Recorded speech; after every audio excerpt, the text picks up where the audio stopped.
Intel once dominated the world's computers. But while it protected its empire, two new battles were forming: mobile and AI. And the pivot that followed could cost more than $100 billion. Stay until the end, because Intel's biggest mistake may not have been losing the race, but choosing the wrong race to run.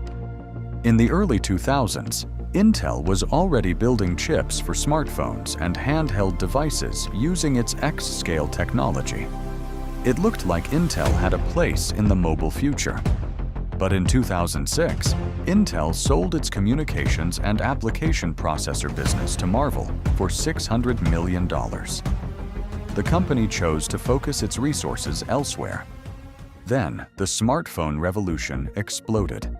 Apple introduced the iPhone, while ARM-based chips became the foundation of modern mobile computing.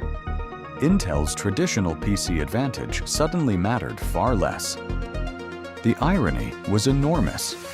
Intel had already been working on low-power mobile processors, but it wasn't positioned to dominate the smartphone ecosystem that emerged.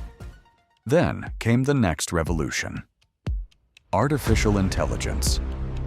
Nvidia's GPUs became the engines powering modern AI, while Intel's traditional CPU business was no longer enough to control the future. Intel tried to fight back with gaudy AI accelerators, but Nvidia had already built something more powerful than a chip. It had built an entire AI ecosystem around hardware and software. So Intel made a massive strategic bet. Under CEO Pat Gelsinger, it planned to rebuild its manufacturing leadership and become a major foundry for other companies. The vision was enormous. Intel said it expected to invest more than $100 billion in US manufacturing capacity and capabilities, backed by billions in government support. But the strategy came with huge risks. Intel's foundry business suffered major losses, while its AI accelerator ambitions struggled to match Nvidia's momentum.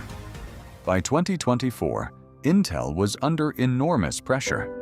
Its stock had fallen sharply, layoffs followed, and the company faced questions about whether its massive transformation could actually succeed.